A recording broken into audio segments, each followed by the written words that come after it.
Bharatiya Janata party, जैसा कि उनके स्वभाव में है कि गलतियां वो खुद करते हैं, कानून को तोड़ते मरोड़ते वो खुद हैं, लेकिन सारा का सारा दोष कांग्रेस पार्टी के ऊपर डाल देते हैं। प्रति 5 वर्ष में आरक्षण होना चाहिए, ये नियम है पंचायती राज में। 14 में आरक्षण हुआ, उसके बाद 19 में आरक्षण हुआ।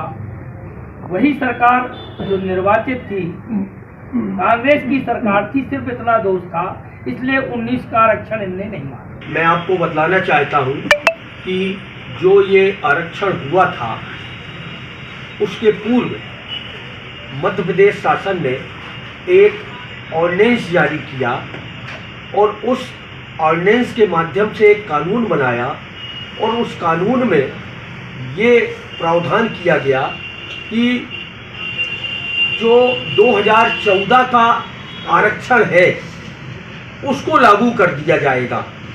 यानी कि 2019 का जो आरक्षण संविधान के आधार पर हुआ था, उस आरक्षण को अमान्य करते हुए पुराना आरक्षण ही प्रभावशील कर दिया 2014 का।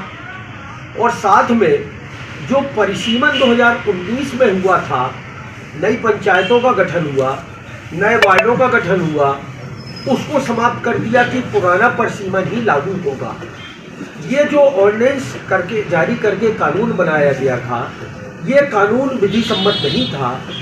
संविधान ये कहता है कि प्रत्येक 5 वर्ष में आरक्षण का रोस्टर जारी होगा, चक्रानुक्रम से आरक्षण होगा।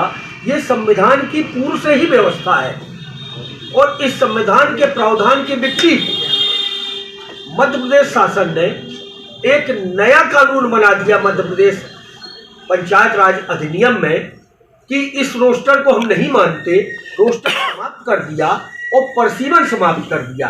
देखिए, परिसीमन की आवश्यकता क्यों होती है कि यदि पंचायत राज अधिनियम में ये प्रावधान है, एक उदाहरण स्वरूप बता रहा हूँ जा सके कि रियलिटी क्या है, वास्तविकता क्या है।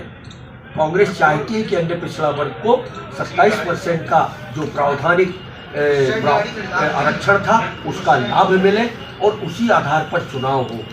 और लेकिन राज्य सरकार और भारतीय जनता पार्टी, मोहन भागवत आरएसएस के प्रमुख हैं, कई मौके पर बोल चुके हैं कि आरक्षण पर पुनर्विचार होना चाहिए। आरएसएस कौन है?